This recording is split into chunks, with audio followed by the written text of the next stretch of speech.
Nick, you totally agree with me. We will have a recession. We don't agree when that's going to happen. We did not have a VIX spike. That was all a head fake, and I show you in the video what that actually was. And then at the end, I'm going to tell you which positions I'm putting on or have put on already at the moment.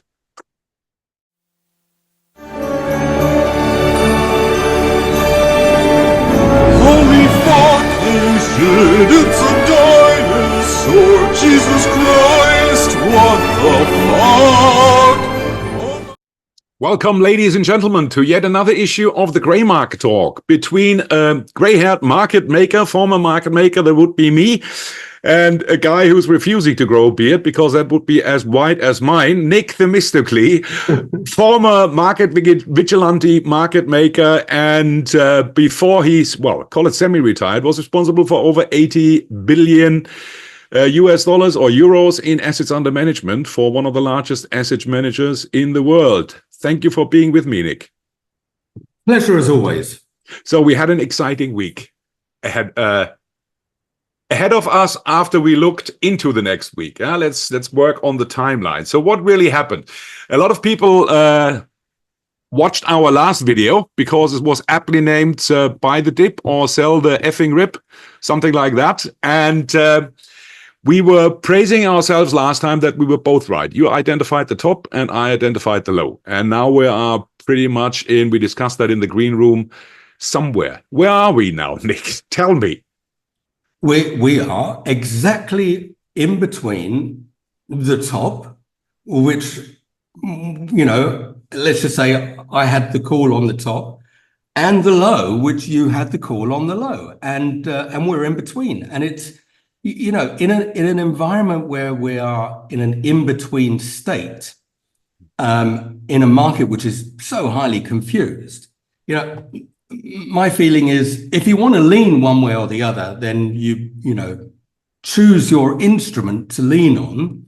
And we just had we're now almost half an hour into when we began this call. So we've already had a bit of a ding dong, but the instrument that I've actually picked is, if you want to lean to the short side, I'm leaning on Google. So because I think we're in between.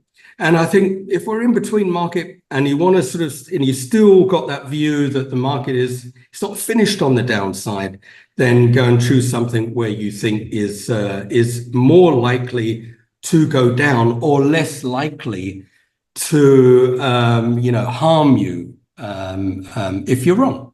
Let's run that through our framework, because we have the fundamentals, we have the technicals, and we have the market mechanics in here. The fundamentals we saw last week. We had CPI coming in, we had PPI coming in, we had retail sales coming in. What did that tell us, Nick? Are we still in a Goldilocks or a reflation scenario, or are we not? Because I have my own conspiracy theories again about this. But first I want to ask the sure old hands how you interpret the numbers. Well, look, I mean, for the record, and I think I've said it a few times, I know that there have been those analysts who, have flipped from Goldilocks to reflation. I don't think we've had a reflation since they threw money into the system after the SVB collapse. And so that was like a kind of a mini event. But CPI. So July 2023 till July 2024, what you asked me, Nick, we've got CPI next week. Are you, sort of really focused on this? And I said, I don't care. And I honestly don't care. People are going to switch off now. I don't care because, you have to understand trends and then say, okay, what are the things that are likely to impact those trends? And already a year ago, the trend was, and my view was, CPI is dead. So for the foreseeable, and I'd say 6 to 9 months, and we've passed that now. We're in a year later. CPI July 2023 was about 3%. It's 2.9 now. So in the last 12 months, where everybody's been glued to the telly, saying, "Oh, what is CPI coming out this time?" The market has done, it's just slowly gone up. And, let's face it, if all you've been worried about is it 3, is it 3.1, is it 2.9, is it 3.1, then you've missed a lot of action in everything else. Yeah. And so CPI is and will remain, for me, trending with a slight downward bias for the foreseeable until we get sort of this geopolitical shift or a change in policy. Harris, we just heard, wants to give 25,000 sort of down payment for a house and stuff like this, and giveaway time. Oh, she also mentioned price controls for food. Price controls. Do these people ever pick up an economy book? Seriously, you listen to that and think Nixon tried it, it didn't work. If Nixon tried it and it didn't work, surely you guys will not get this thing fly. Unbelievable. Honestly, sorry. I don't blame somebody like Harris for saying it, because she's a lawyer. Why would a lawyer understand how to fix an economy? So she has advisors. So I blame the advisors who are frankly making her look foolish. Yeah, I mean, I'm not necessarily a Harris fan, but I would say, she needs to can her advisors pretty damn quick. And but sorry, if you run for president, you should know one of the fundamental truancies of markets to say, hey guys, what you're telling me, no, get Jerry Laffer in and tell me about the Laffer curve. At least people know what that means. But telling you, we stop prices from rising, to even repeat that, even if you've been fed by the worst advisors in the world, how can you do that? Well, okay. I mean, as I say, I'm not going to defend the VP, but that just was a few sort of dumb things that was being said over the week. But that's what politics is all about: is selling a story and hoping you can get the votes to support you, because people are worried about inflation. I mean, of course they're worried about inflation, but let's not forget the government was the key driver of inflation in the first place. So all aside, so the inflation story, is it over? Is it not over? Well, at the moment, it's doing nothing. Yeah, money supply is so I'm a believer in money supply as being the driver of inflation. Money supply was falling dramatically over the years. Inflation, therefore, came down from a peak of around in the States 9% or 9.1, whatever it was, and it sort of then money supply bottomed, and money supply is now rising, but it's really rising at a very, very slow pace for an economy the size of the US, and it should roughly rise at between 5 and 6% per annum. It's nowhere near that. So the money supply is still sort of fairly tight. And where's the money supply come from? It comes from banks lending. Yeah, I mean, so is there enough lending going on? It's just not enough to really sustain the economy. Therefore, the government comes in and kind of fills the gap, if you like, and tries to keep pumping the system until the system can work on its own. But am I worried about inflation? No, I'm not really worried about inflation. I will be worried about non-monetary inflation as opposed to monetary inflation. Non-monetary inflation, when you start to get, moving production facilities from low-cost regions into, back home, and things like this, where you're sort of really playing around, and then you'll end up with price rises. And but that's not necessarily something you can cure with interest rates. The only thing really you can't cure much with interest rates, frankly. Interest rates are not the solution to any of this. But the point being, inflation, it's been a straight line. Why is everyone focused on it? So what people then focused during the week was unemployment, SARM rule. Nobody heard the SARM rule. Now the whole world knows about the SARM rule. Isn't that great? Our educational mission. Everybody's banging on about it. I didn't hear at university about the SARM rule. Well, no. Mrs. SARM was younger than I then, I assume, so she wasn't working on her rule yet. However, it's a good educational point. Yeah, I like it when things like the SARM rule come in, and mostly the generation of the guys who are, I don't know, I don't want to insult them, 25, 28, sitting in the screens now. What do they know what happened in the past? Yeah? They've been banged on with an educational system which doesn't really know how things work and believe everything which is put in front of them. So the SAM rule, yes, I think it's a nice topic to talk about because it relates to something really important. What happens to an economy if people get unemployed? They spend less. If they spend less, companies produce less. If companies produce less, they cannot employ these guys any longer, which means they're unemployed, spend even less, and you come into this death spiral in which we usually see in recession. Yeah, and if I'm banging on still about we are at the moment looking at the fundamentals, CPI came in lower. Yeah, so let's say it's on a plateau now, on a low plateau, not a topic anymore. PPI came in lower, which means corporations also obviously do not have to pay the prices they used to pay over the last years. How is that? Simply because they can't sell as much product. They're not desperate to get this in. They probably have their capacities, their storage facilities already filled up. And at the same time, we see something like retail sales going up.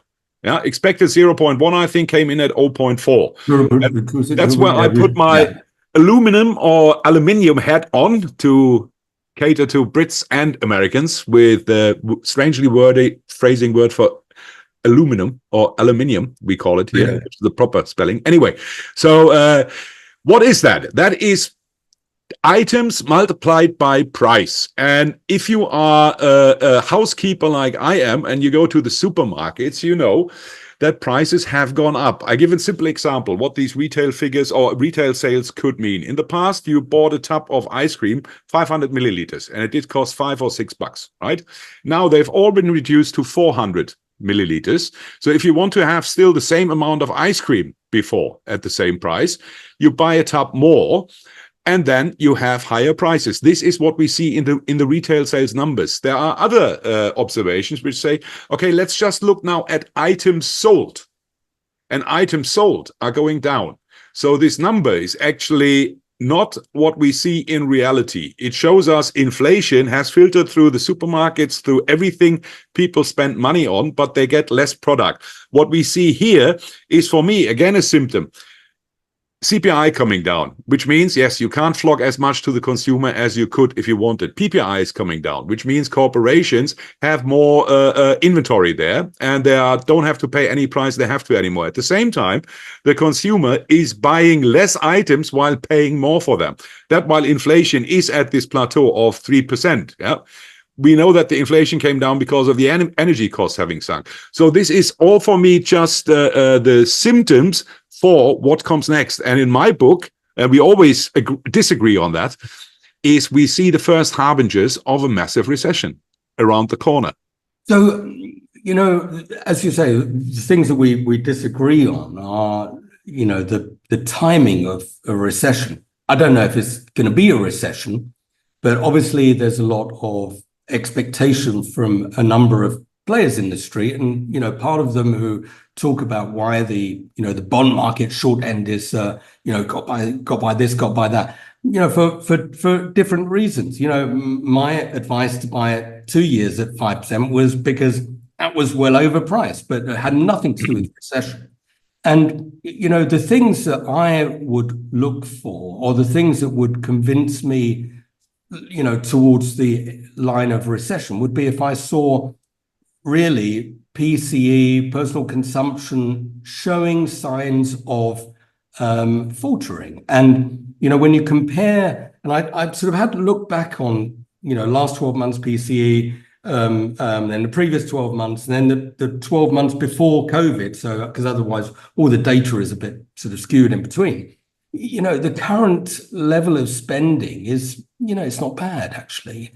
And it's not really enough to say to me that there is a recession. It might be that the last sort of few data points are sliding down a little bit, and you think, okay, something to watch, perhaps a slowing of the economy, or perhaps something a little bit more problematic.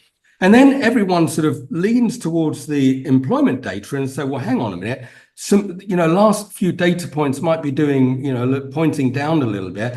And then the SAM rule, or the unemployment number, which has gone from, you know, 3.5 last year to now 4.3. But we know that these things are distorted a lot by the immigration that's come into the country, and we have no way of filtering, or at least I haven't seen a way of filtering, an immigration clean employment number. Yeah. And obviously it's important because, if unemployment is rising, people will be spending less money. People spend less money than the earnings forecast for a lot of these companies would be, poor. But you had Walmart with stonking numbers. So there is still spending. But I give you my old Nike example. Nike had an abysmal guidance even if Ackman is now buying Nike hand over fist. But that was one of, we looked at the charts. Nike is the place where people, they are actually still, the last thing they seem to not buy are their sneakers. Even in recessions, they do quite well.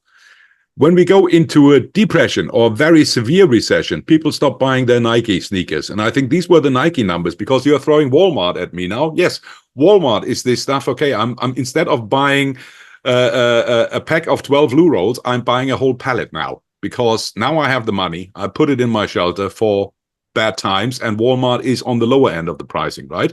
So the consumer is being driven out of all the high pricing markets and is bringing their money to Walmart. And that's the last point I want to make is, are you not falling in the same trap? Because whenever I hear these guys talking, yes, a recession, we are not seeing it now. And it's almost this feeling, as people argue, we ease into recession. We see it a long way coming, and then we slowly fall into recession. And yes, markets will adopt to that. But it's never been like that. Recessions always showed up out of the nowhere with some data point slipping in. And then people suddenly realized, we're on a recession.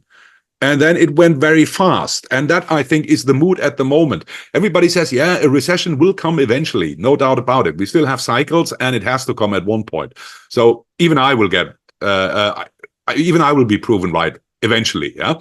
However, I think that could be closer than we actually expect it is, by all the little pinpricks we see in the markets. Like we discussed in the green room earlier, steel in China. The Chinese biggest steel corporation came out and said it's not looking good, and it's going to be, I think the wording was a hard, cold winter coming up. At the same time, you read in Germany, ThyssenKrupp, which used to be the best steel producer in the world, say we don't think, obviously German specific reasons for that, energy prices, but they said we don't think we actually can revive our steel business. That shouldn't happen in an economy which is still on strong footings, all of these things you say are absolutely spot on. It's sort of things that everybody looks at in the market, and they say, okay, should I look at the yield curve? So this time last year, we had the whole sort of community saying, inversion, and actually from more than last year, the year before. So for the last 2 years, everyone's looking at a story and saying equals recession. And then, of course, it doesn't happen. Then after the, inversion for the last 2 years, where people talk about, there's a recession because there's a yield curve inversion, teaching the whole world, Twitter and all of these places full of this nonsense, and YouTube and whatever. And then they say, actually, now the yield curve's steepening. That's the time you need to worry about recession. And let me prove it to you. And you see the same old stories. So, and then you've got people focusing on the employment number. And as I say, what was it this week that came out? Was it employment claims? The whole, nobody looks at I don't care who you are. Nobody looks at employment claims. People say, look at these employment claims. It equals a narrative. And for me, I have to, when I kind of make judgments and tell people really what I think, I need to sort of have something tangible where I can say, A plus B equals, and I can prove to you in the past why that has worked, and there is nothing special that is changing that story today. And I think in many cases there are far too many sort of anomalies that just don't point to, for me, a recession today. It doesn't mean that in 6 months' time. But so how do we deal with all of this noise? Let me give the segue, because that's the perfect segue. We looked at the fundamentals now and agree to disagree on the finer points about it. Yeah. So if you are asking for the point, where do I see the data that things happen? Let's go into the technical part. We saw a fucking flash crash in the market. Isn't that, now we're on the technical side of things, and you made a brilliant case out about the Japanese trade and the flow of funds going on. Isn't that one of the first big signals? I called it in the last video, the tremors coming up. In healthy markets, we don't see that. We didn't have flash crashes in markets which were, fine, in a good Goldilocks or in a reflation scenario, economy is doing well. Everybody says, corporations have varying P&Ls and earnings, but we don't see these moves in normal markets. So that is, for me, one of, if you ask for a tangible point, where we actually can see in the market, the price action is telling us something. Absolutely, and therefore, what you have just defined is the kind of my company in the top. Was it top right? Is that or top? I can't see it. Is O3C, O3, because there are three lots of O's: order, out of, and then C is chaos. Order out of chaos is because of the conversation we just had in the last half hour, whatever it was, where we said, we got a recession, we haven't got a recession because of this, we have got a recession because of that. And this confusion, which has sort of confounds the industry and investors and traders non-stop, is because it is very difficult to make a kind of an investment decision just based on that for the moment, because the Japanese story that I talked to you about was something that had to happen at that point and was likely to impact over the next year, in my view, not the next just purely week. And actually it did happen. It began. Everybody, I still think, misunderstands what happened about the whole Japanese thing, and that's why it's not over. But for me, there is a tendency, I think, for markets to have a shift, and that shift is out of US and into other markets, which we talk about.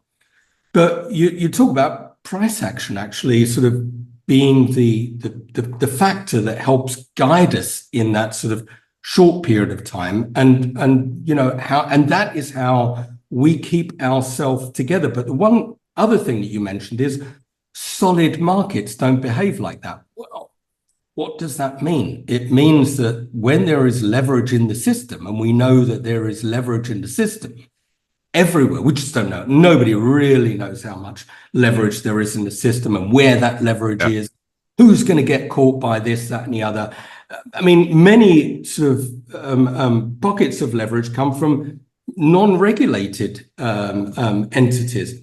And in this respect, that's just the factor that pops up when you say, oh, that must have been a leveraged market, whether it might be commercial real estate, or it might be sort of some punters who are short in the yen, or it might, we just don't know. But for sure, we know that the markets are, on the one hand, relatively stable, because, when the market goes down, it kind of settles, and then it never really have the mother of all collapses. So manipulated, Fed put, whatever you want to call it. And on the other hand, we see these flash crashes because people say, oh, I wasn't looking at that, but now I'm looking at that. I know what to do in order to kind of stabilize the market. And so what did the Japanese do? The Japanese deputy finance minister, deputy Bank of Japan minister came out and said, oh, well, on that basis, we won't raise rates the next time. So they were expecting another hike in interest rates. So, well, whilst the market's a little bit iffy, we won't raise interest rates. And so the central bankers do not like this sort of mayhem either. And so they do their utmost to stabilize the system, and that kind of calms it down. And then it comes down to the thing that you do better than anyone else, and that is understand, probabilities and standard deviations. And the behavior of that very chaotic market in the last 3 weeks can be held left and right by the standard deviations of the market. And, you can show a chart right now to prove that. And the rest of it is just noise. Yeah, but the noise is extreme fun to trade. It is, but when you're in the middle of the noise, which we are in right now, it's a very difficult thing to trade. And there are sometimes when in the words of Clint Eastwood, there are some days when you trade and there are some days when you don't trade. Which days do you think this is? I think it was Clint Eastwood, but anyway, whatever. So you know what I mean? And today, when the probability of, you're right here, you talk about 78%, what is, we're in the middle, right? We're not in the extremes. So when we're in the middle, we don't really know, and then it becomes a coin toss. So we want to get better than a coin toss in terms of our probability. Yep. And we need to have something giving us a clue. And I'd say at the moment, I'm leaning still towards the bigger macro story, which I mentioned earlier. So I lean towards, let's just say, possibly, the downside hasn't finished. And for that reason, what do I sell? I can't really sell something in the middle. I've got to sell something where there are still bearish signals. And that was Google for me. And that's what I did. And I sort of stayed. In the technical situation, I'm with you. We have taken out every barrier or resistance on the charts people usually look at. Yeah, we went through the 50-day moving average. We went to the 21-day moving average. We closed gaps and we closed them massively. The next real resistance we have at all-time highs. Huh? Yeah, and sort of underneath, we had some markets being held up by their volume-weighted average price, so that was acting as a good support. There's some markets which were held up by the implied volatility bands, so markets have got a lift. And you're absolutely right. We've got up now enough to say that, therefore the next level surely is the former high. Probably we're going to attack that, and that may well happen, or it may not, because we're just, in between.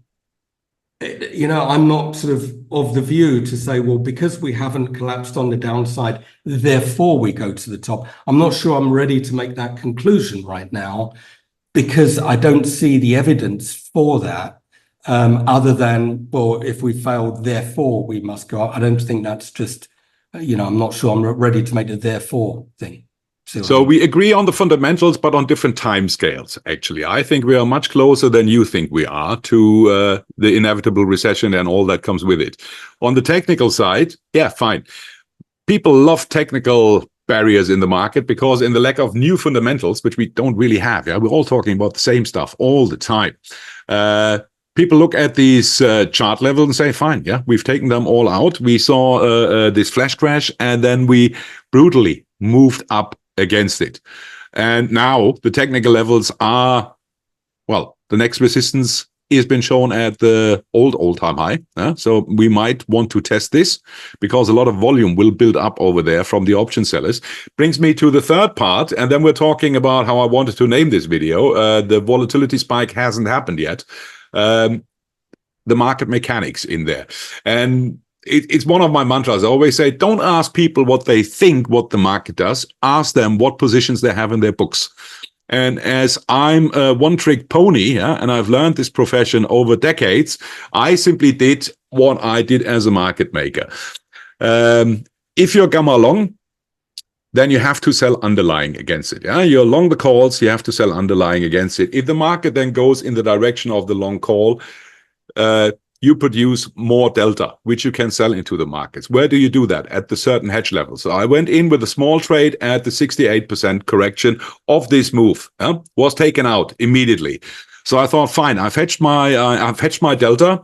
So new delta is building up on the way upwards. I'm making a bit money on the way up. Where's my next level? The next level I reached and was at the 0.78 Fibonacci retracement.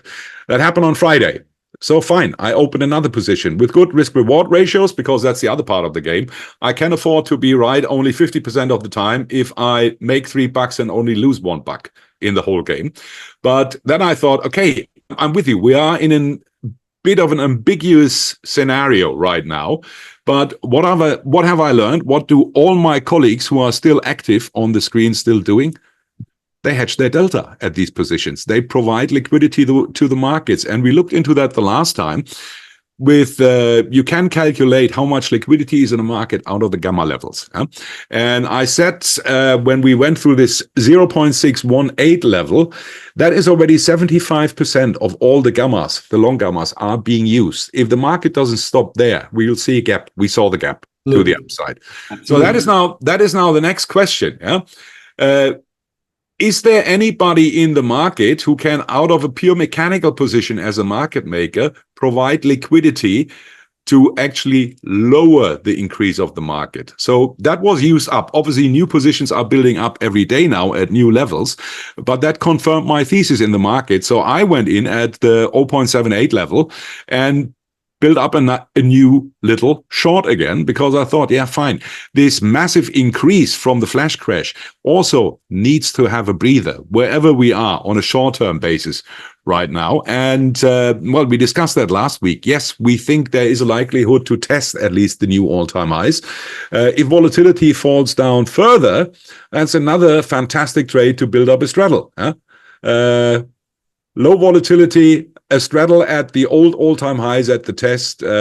It's one of the little surefire missiles we have under our belly in these markets. And volatility, the big point is actually, I sent these charts around to our students earlier last week. That's why I want to say we haven't seen a volatility spike, because we have actually three volatilities. We've seen the VIX. The VIX was in the flash crash at 65, peaked there. Okay, fine. One would say, oh, that is a rather large increase and it smells of panic. No, it didn't. And it didn't because the calculation of the VIX, as everybody knows it, the at-the-money volatility has changed years ago. You know, all the bright quants came in and said, no, we have to facilitate for the whole skew in there. And all the options who are not at the money but out of the money. And then they take liquidity into the consideration. And suddenly something which is actually not as bad as it looks really bad. And that's what the VIX did at 65. I always look at the future. The future was spiking to 38 and then immediately came down to 32 and was trading between 30 and 32. If you look at these figures over the long term, you can say, okay, then tell me what was actually the at-the-money volatility. There is a legacy VIX out there, which is just measuring the at-the-money volatility. I know the old game you came into, you remember it as well. You come onto the trading floor and you ask, where's the straddle? Straddle for the market is simply the one standard deviations at the money. Market tells you what people are paying in prices. And if you look at these, you see actually that the future VIX did exactly what the legacy index did. Volatility was never as high as the VIX implied to us. Yes, it was high. It was in the future around 30, 32. And now it collapsed completely. We're trading almost at 15 again in the VIX. Yeah, Funny enough, that's where the at-the-money volatility is now. So this was a head fake. And a head fake doesn't happen at the end of a move. We will have to see a real spike in volatility, not in a market that has been squeezed because there's no liquidity in there and the formula implies something. We have to see the VIX futures trading at levels like the VIX is trading, where really volume comes in. And that makes me cautious as well, where I think, okay, fine, it was a first tremor, but we haven't seen a volatility spike in reality that was induced by the formula, how the VIX is calculated. And I'm waiting for the second shoe to drop. What this second shoe to drop could be, I can't tell you. But thinking in geopolitical terms, is this, the Iranians have not retaliated yet. And they haven't retaliated because the world and its stock seems to be now somewhere in the Middle East negotiating how tough they can retaliate on the Israelis. That seems to be a negotiation going on there. Okay, Israel is probably somewhere behind the table where you can't see them, where the Iranians say, no, we want to kill X. And Israel says, no, X is not acceptable. If you do that, then it will escalate. So they are trying to find a level now where we don't end up in a third world war. But this is exactly like the conspiracy theory, or Trump hired a sharpshooter who shot him in the earlobe. It doesn't work like that. I don't know anyone who would take that bet. Exactly. And it says, are you really negotiating the finer points of how a retaliation could be exactly in the terms that nothing happens? Okay. So your focus right now is about sort of some geopolitical thing that may well, so whether it's the incursion from the Ukrainians into Russia, whether it's Iran, what is the story? And it's a geopolitical thing. But what happened over the last few weeks, right? Let's just sort of take stock of it. The Nasdaq fell, and then the Nasdaq rallied, or the S&P fell, the S&P rallied. Nvidia fell, Nvidia rallied. But what fell and did not rally? So the dollar has come down from like 105, and it's at 102. It's still got 102 handle. Yeah. That hasn't changed. That has not rallied. The yen moved from 162 to 147. That's not, come back at all. So there are things going on. You forget our beautiful long trade, gold. Yes, yeah, exactly. Let's look at what actually is going on rather than focusing on things that we can't figure out. We can't figure out the Iranians. We can't figure out, the Ukrainians. We can't figure out what's going on in the middle of the Nasdaq thing. So what can we figure out? What we can figure out is to say the dollar has started to trend down further. So the yen has continued its rally, has held its rally. Gold and gold miners have increased. In fact, gold miners have made even more headway than where they were before. So these are the things that we know which are different to, or at least maintained a tendency. This other stuff that we all look at, the VIX, the Nasdaq, the Nvidias, and so we all look at them because they've got sort of flashing lights on them for the last 3 years. But actually, the story, I still think, is somewhere else. And I think it's very easy for the market to ignore about these other factors. And I think those other factors are critical for the longer term macro kind of positioning that you want as a long-term investor. And, if you think about it, we speak to, obviously, most of our audience is European. I know we have some listeners in the States, but we have most of our listeners in Europe. So the Europeans who have been, more, if they're going to buy a stock market, they say, there's no point buying Germany because Germany's got, what's Germany got?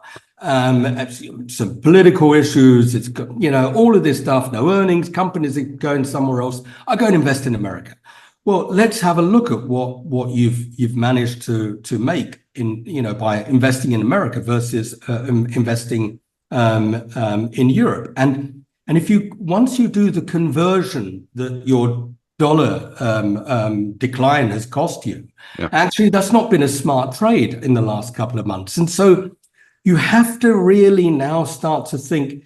It's all very well saying, well, Nasdaq halfway through going to make new all-time highs, sort of got to be in that trade. But it's not going to help you if the dollar continues to weaken. If you're a European-based investor, what are your euro-based returns? And all of these things you need to consider. And that's why I say, gold miners has been moving. The yen has been, telling you a story about what the intent of Japanese investors is. And you need to reconsider, if you are an investor in US stocks, of whether this, we all call it the US exceptionalism. Some people call it the milkshake theory and all of this stuff about got to go, forced, I've got to go and buy this. I'm not sure you got to go and buy this stuff. And, you look at what also moved substantially this week, which has been under the radar of a number of people, but in the radar of some smart investors. Alibaba has made some incredible progress from the low price of the stock to where it finished on Friday. Interesting things. And then you start to think, well, okay, does that mean that there's something in Asia that I need to look at now, rather than looking at Nasdaq and trying to figure out in the middle of this cone what's going on with Nasdaq? I'd rather say I'll put that to the side until I've got a higher probability thing. And I'm going to go and look at stuff where I have a higher probability thing right now. And that is, as I say, it's in, gold, it's in, it's in Asia, there's some interesting stuff that is non-Nasdaq. And I think over time, people will get used to the fact that Nasdaq is part of the story. It's not the whole story anymore. Yeah, I agree with you. Well, gold, we are positioned for a while now on the right side. Works Absolutely. fine, yeah. On a tactical trade basis, we call it a high and a low. And I think, yes, if it was Clint Eastwood, you're right, there are times you should trade and you shouldn't trade. However, by being able to buy a temporary low, I'm creating deltas, which I'm able to sell into the market at certain levels, yeah, because I want to be hedged when these levels are reached and say, fine, if we go up, I make less money on the way up, but I'm still making money. However, in my analysis of the whole thing, we mentioned gold now a couple of times. You have gold at new all-time highs, but you have a VIX which was a head fake in the markets. You have the fundamental bit, which looks for me dodgier than it looks for you. And the one thing the market is trading at the moment is we're trading the charts. We've taken all barriers out, and yes, to the moon. Next thing. So we probably want to test the all-time high. Fine. We already know what kind of trade we have there. Volatility will go down on the way to the new all-time high. Perfect. At this point, I'm doing the old straddle game again. I didn't expect it to do that many straddles in that short a time, and they all worked out, because we are at these weird levels. We are, and volatility is at exceptional depressed levels at these points we see on the charts, which shouldn't be the case. But hey, however, you're right. We are in this middle box. The market mechanics have taken all the gammas out. There is room to test the new high. I'm still on the fundamental side of the market, obviously bearish. I think there could be geopolitical risks involving. And then just to plug again on our website, I wrote an article about 0 days to castration options a while back. And we have seen that now actually in the VIX move. What I argued in this article, the more people trade in 0 days to expiration options, and I'm guilty of that as well, because it's just too nice. You put on a trade and in the evening it's cash settled and you're good or you're not good. That's it. But it's 50% of the volume in volatility now being traded in 0 days to expiration option. And we saw that in this flash crash with the VIX calculation. That is volume that was missing at the 30-day traditional end. That's why you didn't have bid and offer spreads you're used to, very tight. They were wide now. And suddenly we had this 65 VIX thingy there, which did not represent the real reality. So that could be a case again coming up. And when people realize that volatility, that's why we have this fast recovery, because most people just look at the future and say, yeah, nothing really happened. Yeah, we had a bit elevated levels for 1 or 2 days, but that was it. Then we lost 50% of that again. So I want to be cautious at these levels. I want to be mainly delta neutral, just hedging my stuff till we come on to the zone. And I think the next big test is, maybe we'll already talk about it next week, Nick, the new all-time highs. Is that it? Low volatility? Do I have to go long and build up a tail hedge and simply say, yeah, well, ride the wave, could be another 10, 15% to the upside? Or do I say, fine, I set up straddle trade again, that will probably not fully expose me, but I sleep well again. And that's where I tend to position myself. I hear you. We didn't talk about Bitcoin because I see that one is also an interesting thing. Yep. Today is an interesting Fibonacci day for for some of my indicators. So therefore, I'm very keen to look at what the reaction of Bitcoin is today before I form the next view on that one. But I hear you totally. And it's just that days like this, or markets like this, I tend to focus on things that people aren't focusing on, because I think that's where some interesting opportunities lie, and that's why. So the old Rumsfeld, we don't know the things we don't know. Yeah, good. I mean, there's some good things that the man said. Absolutely right. And as I say, that there are some other opportunities that probably have a higher probability story to them that I can relate to within that whole macro thing. And as I say, this, what's going on in Japan, I think is a sort of a very big story, and is totally missed and misunderstood by a number of players out there. I just heard, but maybe you can correct me, maybe that was wrong, that the carry trade, which was allegedly, according to JP, was unwound by 75 or 80%, it's been blowing up at the moment again, since the governor of the Bank of Japan or the vice governor came out and said, no, we're not raising interest rates. It's not going to happen.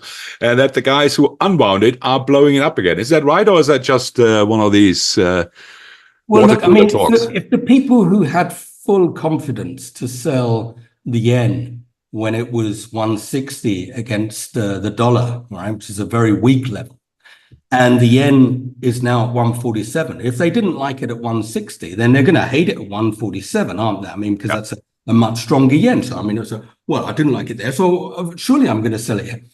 I don't know. And as you know, the one thing, and I'm, you know, nobody would have picked up what I said on this thing sort of weeks and weeks ago. But the warning shot I said to the market was when the Government Pension Investment Fund, this is a $1.5 trillion fund, announced for the first time in 5 years that it was going to do a reallocation of its asset allocation, or sort of forming of its asset allocation.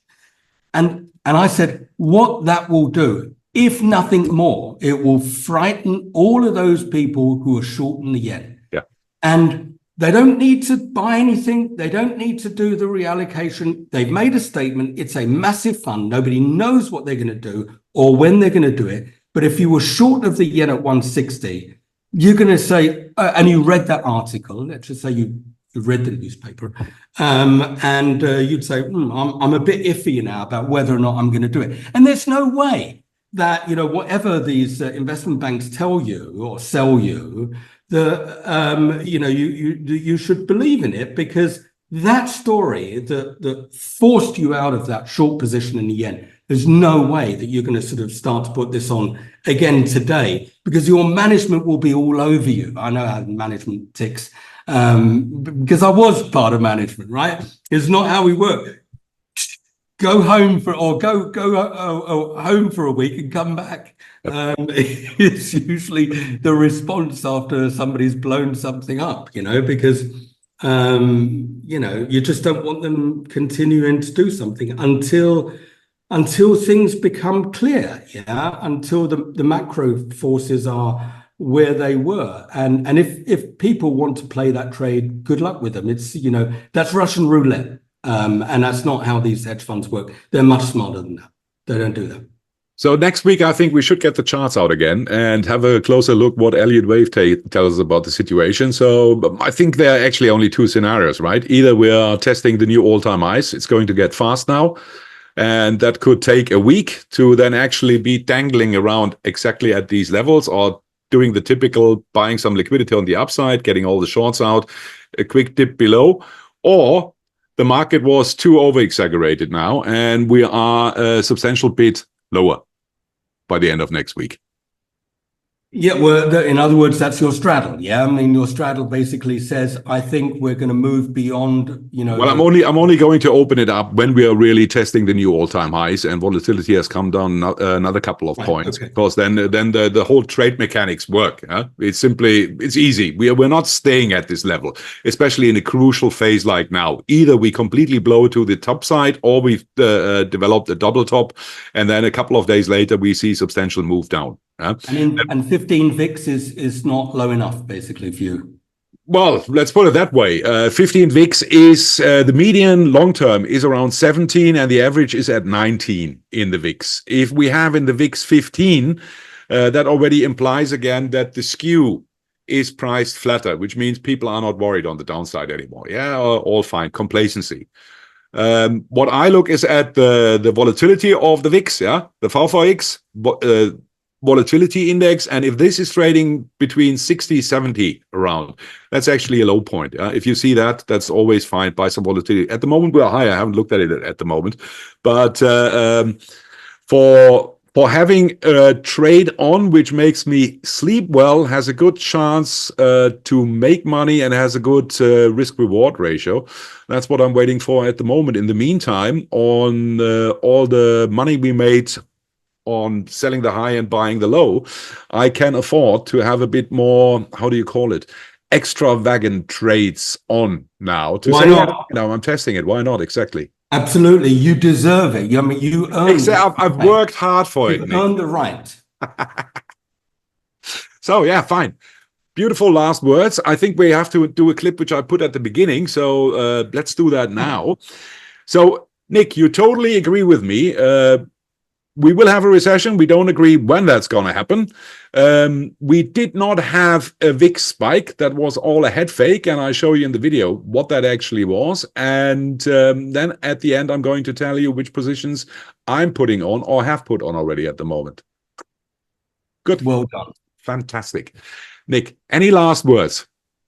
No, I think, I like what you said. You sold the high, you bought the low, you earn the right to play. Exactly. And that's what I'm going to do now.